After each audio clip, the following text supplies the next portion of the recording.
And now, from the capital city, it's Nightique with Edward St. Pay. Thank you, Jim, and thanks for joining us. Well, we've been trying to cover all the news breaking from the capital city, and in capital city news, well, the Jackson Public School District voided more than 100 contracts this month of teachers hoping to receive a special one-year teaching license. And this prompted the president of the teachers union, Mr. Clem Caditto-Hopper, to respond, when will the school district show JPS teachers the respect we so deserve? We're tired of being treated like buffoons. In a gesture of goodwill, this week, Governor Bryant offered Democratic challenger Robert Gray a complimentary day spa pass. And the spa day will include an appointment with Governor Bryant's personal hair designer, Jean-Louis Paris. Afghanistan was hit with a 7.5 earthquake, and experts say the quake caused $100 million in improvements. Jeb Bush reports raising $13 million for his presidential campaign during the last quarter. However, he and his staff have begun staying in cheaper motels in order to save more money. And this would make Jeb Bush the first politician ever to book a room in a cheap motel to get a little sleep. Universal Studios will extend its Halloween Horror Nights an extra week in response to an overwhelming ticket sales demand. And they've added an additional horror scene, including Lamar Odom's Love Ranch experience. And finally, an anonymous hacker whom investigators believe is a sharp high school kid breached CIA Director John Brennan's personal email account, but it appears that no classified material was compromised. All he got was Hillary Clinton's emails. Well, thanks for being with us tonight. We've got a great show. We've got Anthony Holloman, the Vice President of Institutional Development at JSU, and also the TEDx speaker, Dr. Luis Almeida. Stay tuned. We'll be right back with more of Nightique after these messages. This is our Graze Box. It's a great way to snack. Fresh, tasty, and created using only the best ingredients. Choose from our range of over 90 delicious snacks. We'd like to invite you to try a hand-picked box for free. Go to graze.com and we'll send a free box directly to your office or home. It may even help you keep your hand out of the cookie jar. Go to graze.com and enter the code GRAZE34 for a free box. Graze.com. Snacking reinvented. Bengal presents From One Legend to Another. Good day. I must say I've deduced that Bengal roach spray is a superior product. It's kept all traces of those vile creatures from my home. Which lets me focus on more meaningful pursuits. People trust Bengal Roach Spray's legendary performance. No odor, no mess, no roaches. Bengal Roach Spray really works. With Bengal, I love having a little more me time. Credit card debt is a very real problem that faces most American households. USA Debt Consultants offers services to relieve you of your debt problems. Our partners work with creditors to help you lower your monthly payments, stop harassing phone calls, and avoid bankruptcy.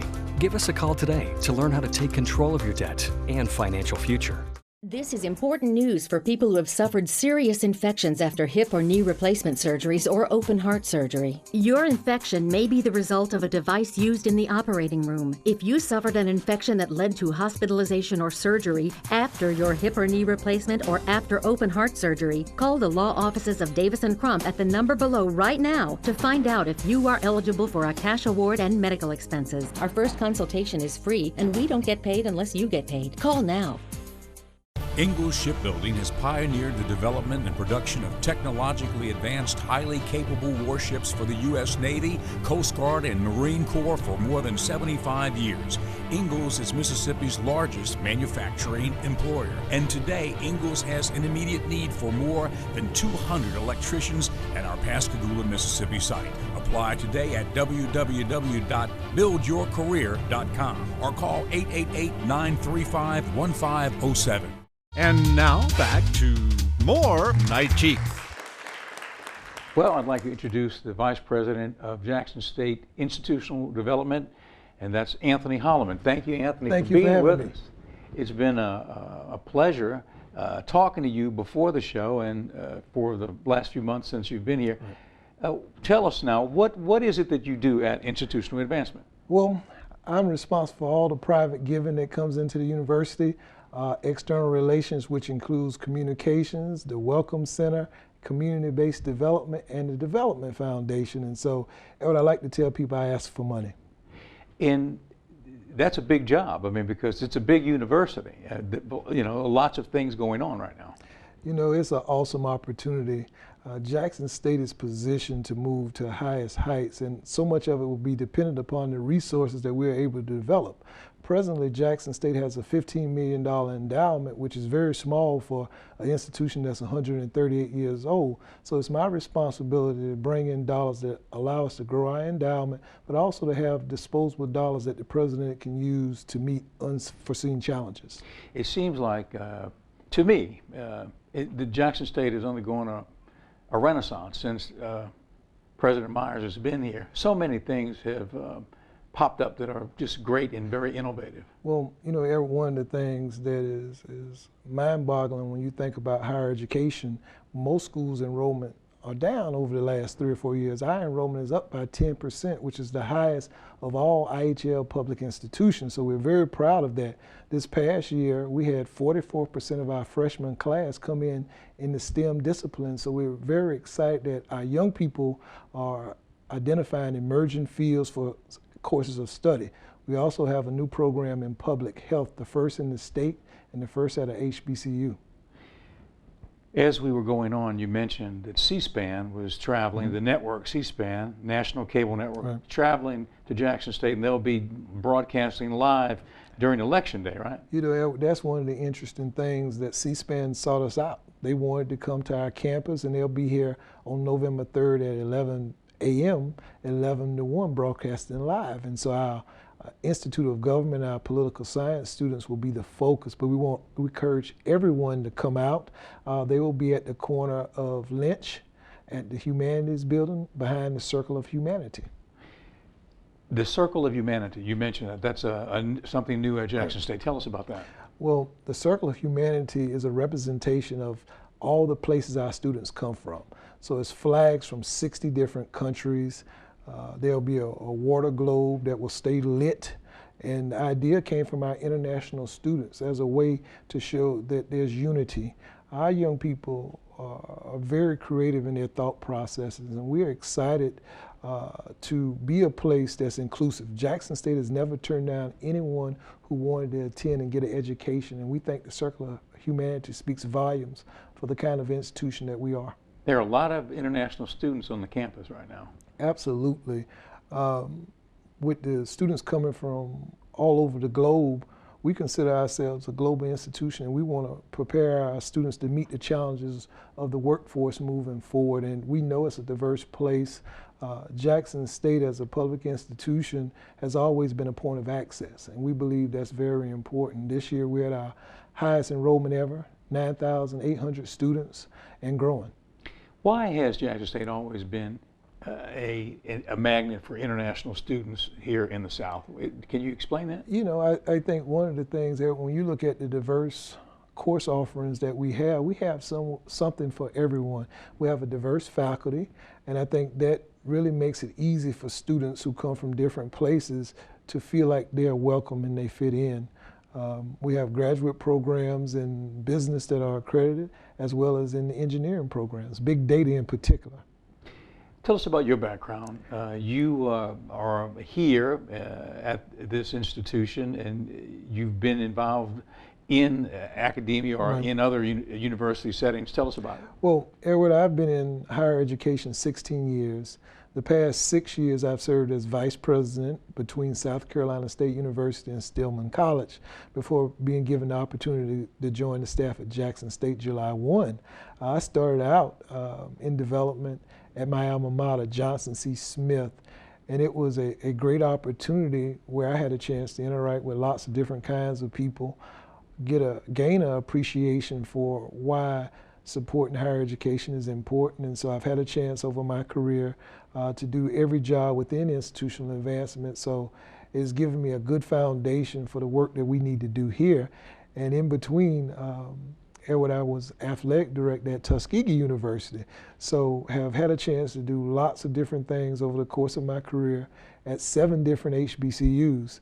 I've had the good fortune of having really good mentors who've given me opportunities. I have the good fortune now to serve under Dr. Carolyn W. Myers, who I've known throughout my professional career, and still learning.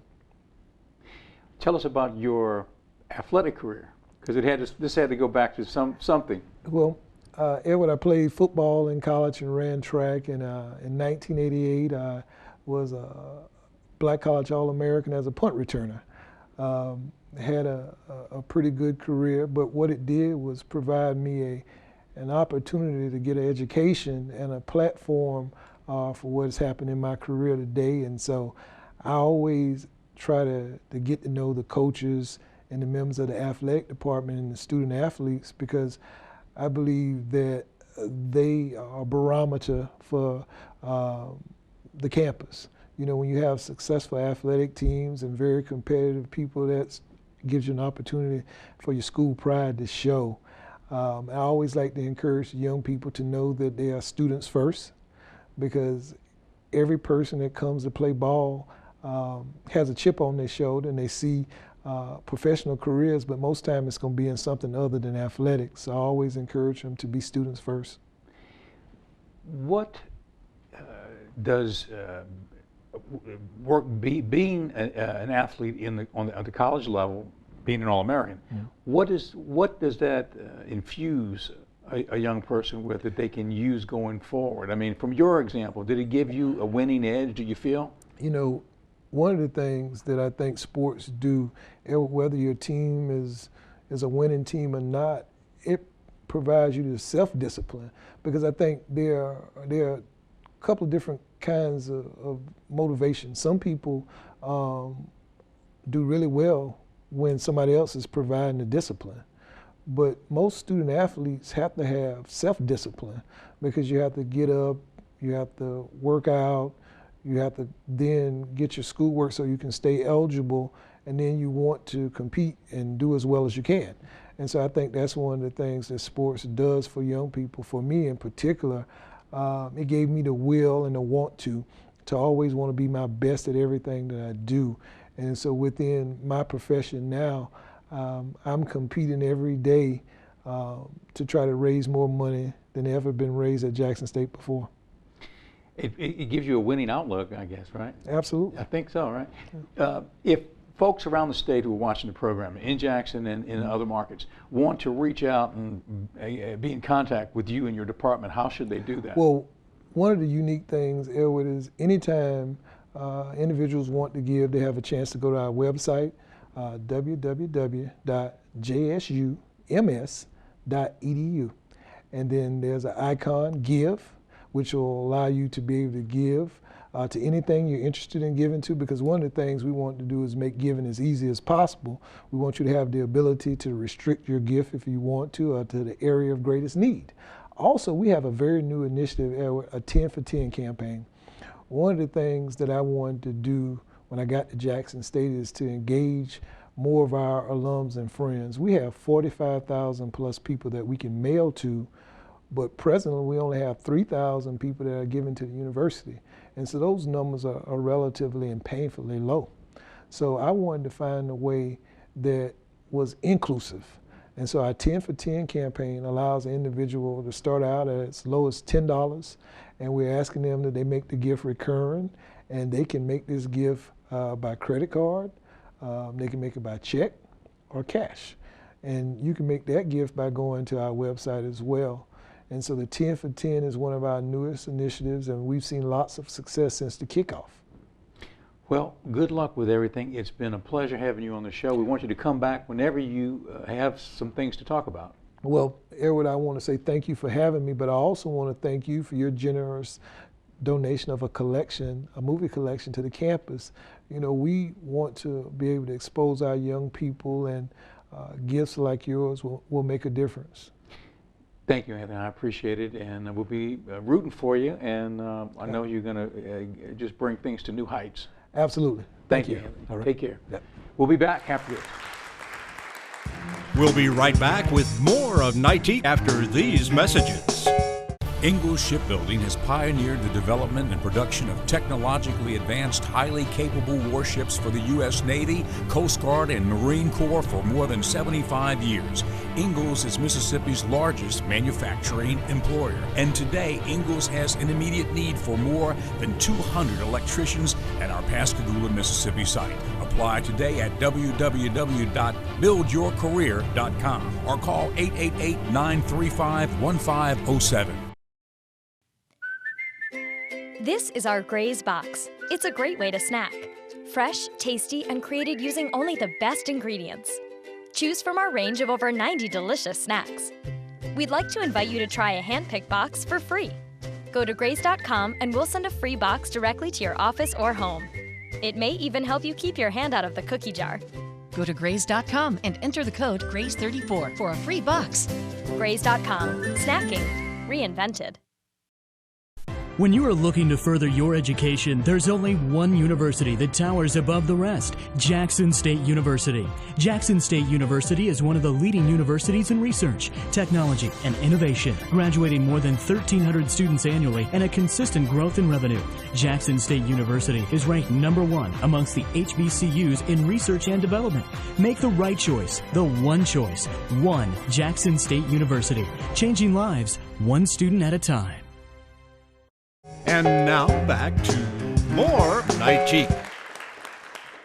Dr. Luis Almeida is with us, and Doctor, you are a communications professor, and we've spoken before. You have spoken at the TEDx conferences. Yes.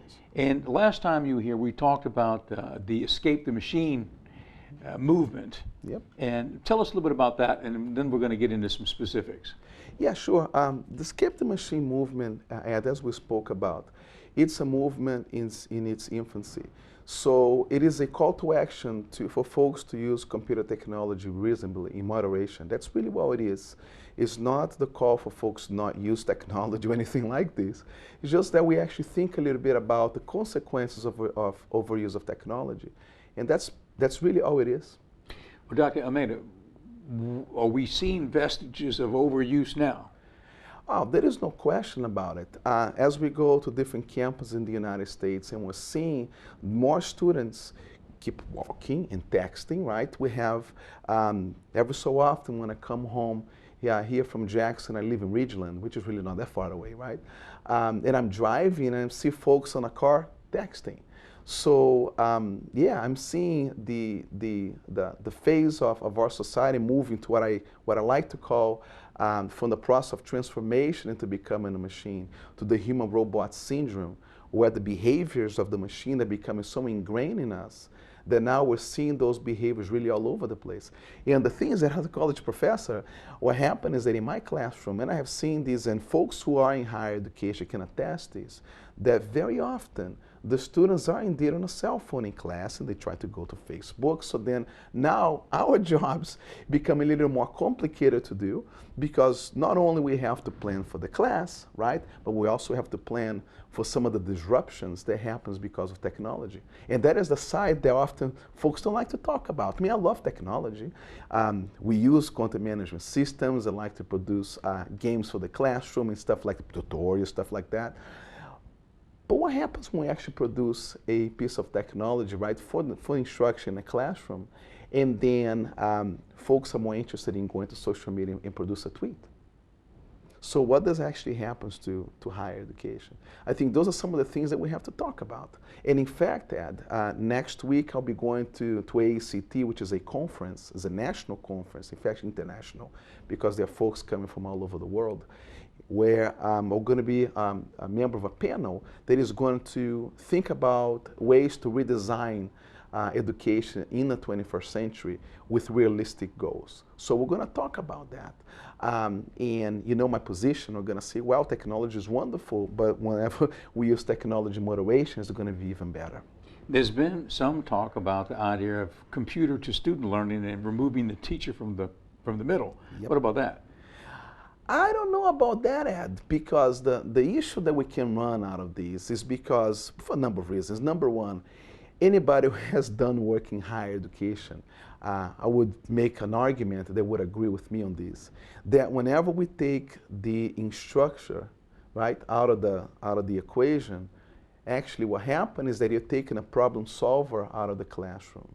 Now, when things work beautifully, right, yeah, the machine can be very effective in helping the students to be able to complete coursework. But what the machine doesn't do very well, and I don't think we're ever going to do very well, is to be an empathetic person, an empathetic mean, if you wish, right? And college professors and teachers often are in this position because they love teaching, because they love to be in front of the class and make a difference in somebody else's lives. That's why we become educators. So the machine cannot, at least not in my book, cannot decipher when a student is maybe having an issue outside of the class. When I am in my office and a student has a personal problem, they come to my office to talk with Dr. A. Now, is the student going to be talking with a machine about some of those problems, and is the machine going to be able to, do you see where I'm going with this? I don't think it's going to work. Now, I'm not an economist. Let's make that very clear, I'm not. But I know of economics. And it is my understanding that production is a function of capital and labor. So capital plus labor equals production. Now, for years, we have seen the advance of technology producing additional jobs for our economy to actually go forward, and we actually evolve, if you wish. Now, what I'm seeing right now, the more that I read about this, the more that I get more word about it, is that for the first time, perhaps in human history, we're trying to change the equation of economics on how the system tends to operate economically, right? So maybe the new argument is that you're going to have, right? You're going to have capital equals production, because labor, well, we're seeing like cuts in funding all over the place, right?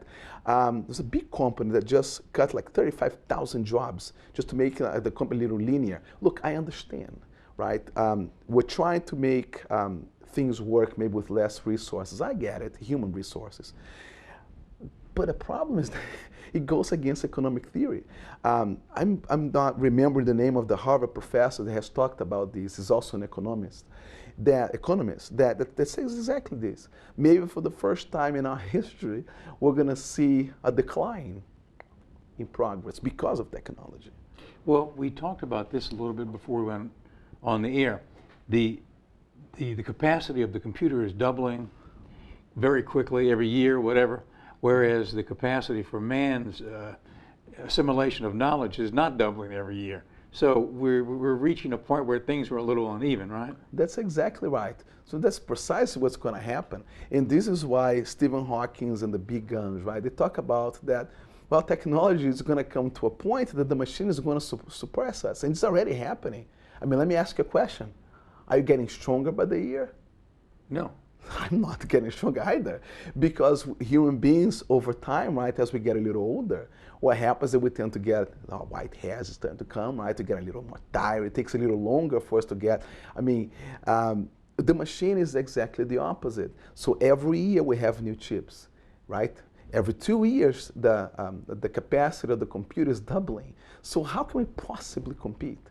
So one of the areas of research that I'm actually doing investigations right now is that there are companies already here. This is not human science fiction or anything like that, that already can decipher like the facial expressions with more accuracy than we can.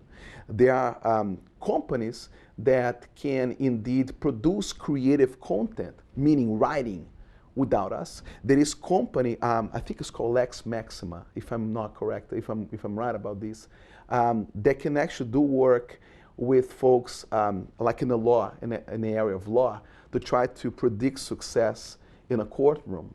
They can do, I think the stats is like it's stunning that the programming law can do the work of 500 lawyers per lawyer much cheaper. So I understand why those tools are being produced. Well, it makes sense to a degree, or try to reduce costs and all these things. But what is going to be the consequence for law school enrollment in the United States, which is already on a decline? what's going to happen? You know, when Stephen Hawking makes a comment like that, like beware of the machines because they're going to take over, that's a pretty bold statement coming from somebody like that. Yeah, it's already taken over. I mean, his futuristic is actually going to be a little more stronger than what we're seeing. And it is strong. It is something to not take lightly. That's Stephen Hawking. He's one of the brilliant minds of the 20 in the 21st century. He's still alive. Yeah. So I honestly don't know if folks are really realizing the implications that this is going to have in our society. Because we know, right, as being adults, that the more jobs that we have, the higher the opportunity for our students here at the university to get jobs. Now, what happens if now those opportunities are starting to shrink even more, right? How many universities do we have in the United States? We start thinking about systemically. Now, what is the relationship between a university and their place where they are located at? Now, what will happen if now we have to hypothetically speaking, say that we're going to have to close 600 colleges in this country? I mean, from a cunning point of view, let's cut because we have to cut funding. It's one way of doing business. The only problem is that you're going to cut the funding for the institution, and also it's going to have an impact in the local community, right? Where I come from in Indiana near Pittsburgh, well, there's a big problem there because as the more the funds are being cut, the more the town pays for not having the funding to be able to support the business in town. If anybody across the state would like to reach out to you, is there an email address where they can say, hey, I've got an idea about what you've been talking about? What is it? There absolutely could be. And the email is Luis, as in Luis, .c.Almeida, which is ALMEIDA.JSUMS.edu. Okay, well, we'll put it up on the screen and people can take a look at it. Doc, thank you for coming. Thank you. And we want to welcome you back again soon. Thank you. Okay? Appreciate it. Dr. Almeida, and thank you for being with us tonight on this edition of Nightique. See you next time. Join us every weeknight statewide for Nightique with Edward St. Pé. If you have suggestions for guests or want to be on the show yourself, drop us a line at www.nightique.com. I'm your announcer, Jim Pollard. Good night from all of us at Nightique.